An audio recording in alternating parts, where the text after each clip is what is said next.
ఒక మాట అడిగారు లాస్ట్ ఒక క్వశ్చన్ అనుగ్రహమా ఆగ్రహమా అని ఒక ప్రశ్న అడిగారు. చాలా మంచి ప్రశ్న సార్. అవును, ఒక్క విషయం చెప్తాను నేను.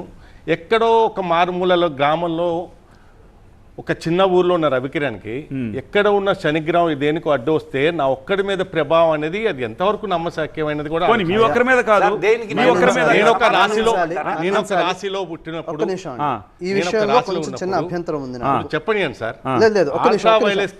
చెప్పండి, మీరు చెప్పండి. ఈ ప్రభావం గురించి మాట్లాడడానికి ఒక్క నిమిషం ఆగాల్సి వస్తుంది. ఎందుకంటే జ్యోతిషము అనే సబ్జెక్ట్ వేరుగా మేము స్టడీ చేస్తున్నాము. నేను రాయిలా, ఋషులే రాశారు. అదే ఋషులు రాసిన ఖగోళ శాస్త్రము అనుబంధంగా జ్యోతిష శాస్త్రము. ఖగోళ పరిశీలన లేకుండా వాళ్ళు జ్యోతిషం గురించి మాట్లాడరు. ఖగోళ పరిశీలన జ్యోతిషంలో అంతర్భాగంగానే ఉంది. That's true. అన్నప్పుడు ఖగోళాన్ని సబ్జెక్టు విడిగా స్టడీ చేస్తున్నప్పుడు వాళ్ళు చేస్తున్న సబ్జెక్టు స్టడీని మేము అంగీకరిస్తాం. ఎందుకంటే వాళ్ళు దాంట్లో నాలెడ్జ్ పెంచుకున్నారు, దాని గురించి మాట్లాడుతున్నారు. కానీ దాన్ని విమర్శించడానికి నేను అందులో స్టడీ చేయట్లేదు విడిగా. That's okay. అంటే రవికిరణ్ గారు, ఇప్పుడు మీరు చెప్తున్న పాయింట్ నాకు అర్థమైంది. సామాన్యులు టీవీ సెట్ల మీద ఉండేవాళ్ళు ఇలా అనుకుంటారు, చంద్రుడికి మనకి కూడా చాలా దూరం ఉంది, చంద్రుడి ప్రభావం వల్ల ఇక్కడ ఆటుపోట్లు వస్తున్నాయి కదా. అంటే మొత్తం సముద్రం మీద ప్రభావం పడుతుంది. సముద్రంలో కొంత ఒక చుక్కమేనో పోనీ దాన్ని అంగీకరించే పరిస్థితి ఉందా అంటాను నేను. అందుకే నేను ఇంతకు ముందు అనంత్ గారిని ఏమడిగానంటే, పోనీ ఇలాంటి కూటములు వచ్చినప్పుడు వ్యక్తిగతంగా కాకుండా ప్రకృతి. ఇప్పుడు శాస్త్రపరంగా చెప్పే గ్రహాలు న్యాచురల్గా ఉన్న గ్రహాలకి సంబంధం లేదు సార్. ఎందుకు సంబంధం లేదంటే, ఇప్పుడు ఉన్నట్టు 8 గ్రహాలు ప్లూటోని పక్కన పెట్టినట్టయితే 8 గ్రహాలు వేరు, శాస్త్ర ప్రకారం ఉన్న గ్రహాలు వేరు. వీటికి వాటికి సంబంధం లేదు. శాస్త్ర ప్రకారం చెప్పేది వాళ్ళు రైట్ అయ్యిండొచ్చు, నేను కాదంటలేదు. కానీ ఇక్కడ రాహు కేతు ఉన్నాడు. భూమి గ్రహం కాదు, సూర్యుడు ఒక గ్రహం. అది ఎంతవరకు సాధ్యం? అవి లేని ఊహారేఖలని చెప్పి సార్ చెప్తున్నాడు. ఒక ఊహాజనితమైన ఒక రాహు అనేది ఒక గ్రహాన్ని కింద వచ్చినట్టు షాడో రాహు అని. ఓకే, ఇప్పుడు మదన్ గారు సార్, వారి అభిప్రాయాన్ని నేను అంటే ఆయన లైఫ్ స్టైలు, ఆయన పరిశోధన, నా పరిశోధన, ఇది ఒక్క విషయాన్ని మనం సూర్యుడు బాగా ఇదిగా ఉన్నప్పుడు మనకు శరీరం మీద దాని ప్రభావం ఉన్నదా లేదా, అంటే గ్రహ ప్రభావం ఉన్నట్లా లేనట్లా. సార్ ఒక్క నిమిషం మీరు ఆగండి. అల్ట్రా వైలెట్ కిరణాలు అనేది ఒక సమస్తం భూమి మీద ఉన్న వాళ్ళందరికీ చంద్రుడు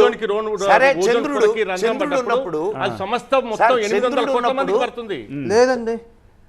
భూమికి ఇంకో వైపున పడినప్పుడు రాత్రి అయినప్పుడు పడట్లేదు, పగలైనప్పుడు తిరుగుతుంది, తిరిగినప్పుడు పడుతుంది. 12 గంటలే కదా.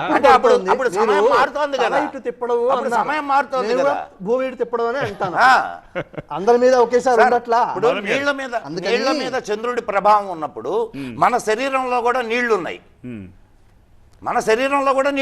దాని మీద కూడా ప్రభావం ఉంటుంది. అదే చెప్తున్నాను, అదే వస్తున్నా. మీరు ఒక పర్టికులర్ గ్రహస్థితిలో పుట్టినప్పుడు ఆ గ్రహస్థితి గ్రహాలు తిరుగుతూ ఉండేవి, ఒక చోట ఉండేవి కాదు. సో దూరం అయినప్పుడు ఒక రకంగా ప్రభావం ఉంటుంది, దగ్గర అయినప్పుడు ఇంకొక రకంగా ప్రభావం ఉంటుంది. ఈ ప్రభావాలన్నింటినీ క్యాల్కులేట్ చేసి తయారు చేసింది జ్యోతిష్ శాస్త్రం. ఫార్ యువర్ కైండ్ ఇన్ఫర్మేషన్ మీకు అది కూడా చెప్తున్నా జ్యోతిష్ శాస్త్రంలో ఇంకొక సబ్జెక్ట్ కూడా ఉంది. ఏందో తెలుసా? అది ఆ సబ్జెక్ట్ ద్వారా మన జ్యోతిష్ శాస్త్రం చెప్తాను, వినండి, తొందరపడకండి. ఆ సబ్జెక్ట్ ద్వారా మన జ్యోతిష్ శాస్త్రవేత్తలు ఎక్కడ భూకంపాలు వస్తాయో కనుక్కున్నారు. తెలుసా మీకు? తెలుసా?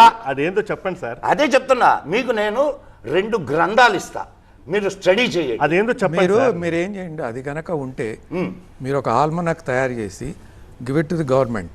అది let the almanac be followed. Already దాని మీద వర్క్ జరుగుతోంది. ఏ సార్, మన వరంగల్ భూకంపం ఏ వెబ్సైట్ చూపించలేదు, మాకు చూపిలేదు.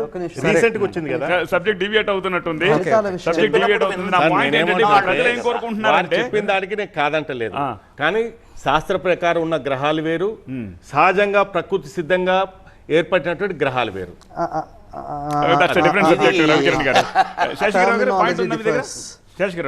నేను చెప్పేది ఏంటంటే, ఈ గ్రహాల వలన ఒక గ్రహం ఇంకో గ్రహం మీద ఇన్ఫ్లుయెన్స్ ఉందా లేదా అంటే మాత్రం ఈవెన్ మ్యాథమెటికల్ ఫార్ములా ప్రకారం ఉంది. It is calculable. ఆ ఇన్ఫ్లుయెన్స్ జ్యోతిష్యానికి అనువాదిస్తారా లేకపోతే ఇంకా దేనికి అనువాదిస్తారా అనేది తర్వాత సంగతి. That's Okay. Debatable issue. ఇప్పుడు మీరు ఎన్నో అక్కర్ల గ్రహాల దాకా వెళ్ళక్కర్లేదు. మీరు టేబుల్ మీద మాస్ 1 అండ్ మాస్ 2 కనుక పెట్టయితే మాస్ 1 మాస్ 2 ఏ ఆకర్షణ శక్తితో ఎంత వరకు ఆకర్షిస్తుంది, మాస్ 2 మాస్ 1ని ఏ ఆకర్షణ శక్తితో చేస్తుంది అనేది క్యాలిక్యులేట్ చేయొచ్చు. ఓకే. అందువలనే ఈ యొక్క అమావాస్య అప్పుడు కానీ పౌర్ణమి అప్పుడు కానీ ఈ సముద్రం మీద ఆటుపోట్లు క్యాలిక్యులేట్ చేసి కూడా చెప్తారు. ఓకే, ఈ ఇన్ఫ్లుయెన్స్ ఎంత ఉంటుంది అనేది కూడా క్యాలిక్యులేటబుల్. అందువలనే మనకేమంటామంటే దీన్ని చూడటానికి ఈ గ్రహాలు ఇలా రొటేట్ చేస్తున్నప్పుడు ఒక గ్రహం సూర్యుడు కానీ భూమికి కానీ ఇలా ముందు నుంచి వెళుతూ ఉన్నప్పుడు, అతి దగ్గరగా వెళుతూ ఉన్నప్పుడు ఈ ఆకర్షణ ఈ ఇన్ఫ్లుయెన్స్ ఎక్కువ ఉంటుంది. అది దూరంగా వెళుతున్నప్పుడు సూర్యుని వైపు అటువైపు వెళుతున్నప్పుడు Okay. ఈ ఇన్ఫ్లుయెన్స్ తక్కువగా ఉంటుంది. వాటిని ఉపయోగించి మనం ఏదైనా ప్రకృతి ధర్మాలని ప్రిడిక్ట్ చేయగలమా అనేది నాకైతే తెలియదు. ఓకే.